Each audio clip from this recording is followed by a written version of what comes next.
The moment my chest stopped working, really, physically stopped, was when I hit play on the very first video. Not because of what she said, because of her face.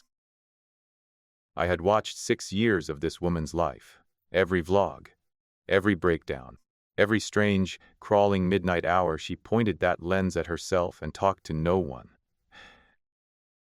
But going back to the beginning, frame 1, day 1, something in the very first frame made every hair on my body stand up at once.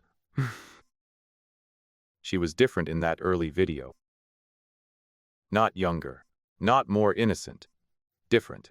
Like something had been measured out wrong and then corrected, slowly, across hundreds of hours of footage, adjusted from the inside out.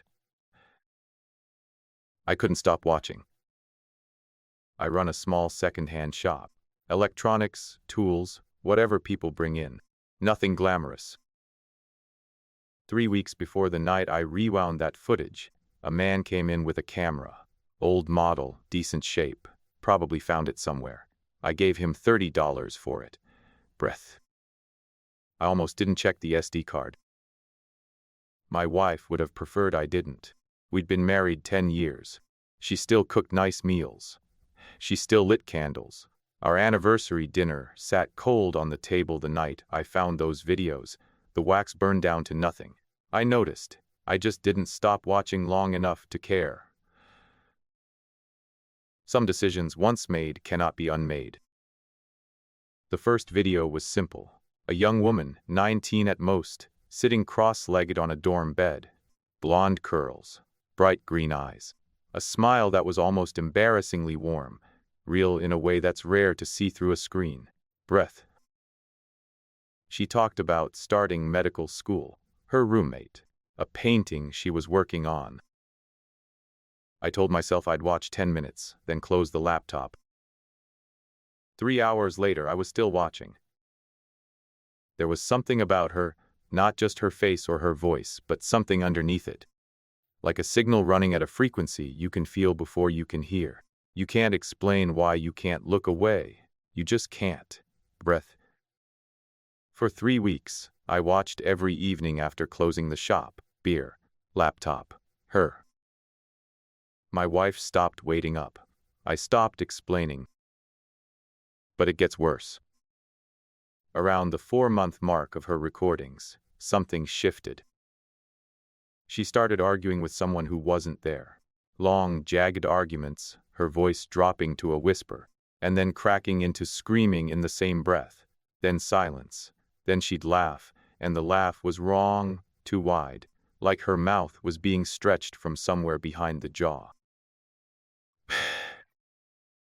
Her smile still looked like a smile, but it didn't reach her eyes the same way it used to. I told myself it was stress. Medical school breaks people. Then the mirrors disappeared. One video, she walked her entire dorm room hanging white towels over every reflective surface, methodical, focused, not a word of explanation to the camera. The towels stayed up, video after video. She never took them down. And she started painting. Same portrait every time. Dozens of canvases propped against the walls. The same face with tiny variations, like she was calibrating something, trying to get something exactly right, and couldn't quite reach it. Here's what stopped me from closing the laptop. In one clip, she reached up, grabbed fistfuls of her own curls, pulled the skin of her scalp back as far as it would go, stretched it, and then she pinned it there with thumbtacks. Her hands were shaking. She didn't make a sound. She just stared at the camera while she did it. Breath. I sat with my hand over my mouth, not breathing. Was it real? Was it staged? I genuinely did not know. I should have called someone. Police, a crisis line, anyone. Instead, I kept watching. The last video. She's crawling across the floor, between all those portraits, looking at each one, searching for something she can't find, muttering words I can't quite make out. Then she starts yelling. I lean toward the screen. And then... nothing. File ends. I pulled the card, reinserted it. That was the last clip. So I went back to the beginning. And that's when my chest stopped.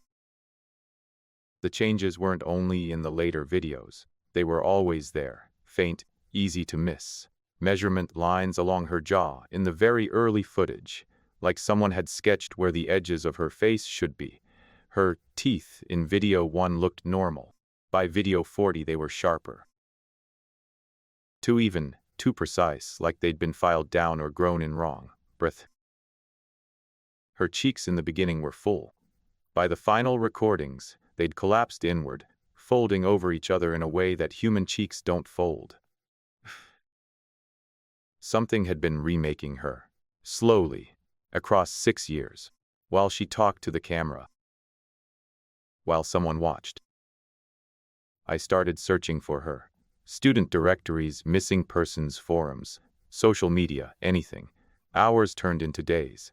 My shop stayed dark. My wife stopped knocking. Breath. I found nothing.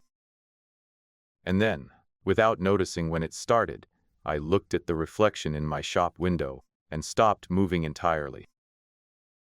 I was pale in a way I hadn't been before. My cheeks were sunken, sinking, the skin folding in ways it hadn't a month ago. Blue veins threading through my forehead like cracks in something drying out. My eyes deeper in my skull than they had any right to be. I told myself it was sleep deprivation, not eating, stress. I told myself a lot of things. I'm writing this from the shop. The old camera is set up on the desk in front of me. The wig is blonde, the curls are a little stiff, a little artificial. Not perfect, close enough. Breath. I don't remember the last time I slept in my own bed. I don't remember my wife's voice. I'm not sure I can picture her face clearly anymore. I hit record. The little red light blinked on, slow and steady, like a heartbeat synchronized to mine. I looked into the lens and said, "My name is," and stopped, because I couldn't remember it. Upstairs, someone called for me. I ignored them. Anyway, I said to the camera, "Today was my first day of medical school." I don't know if the woman in those videos was taken, or if she walked toward it willingly. I don't know if whatever remade her face understood what it was doing, or if it simply found someone watching long enough and decided to stay. What I know is this: she's not on the SD card anymore.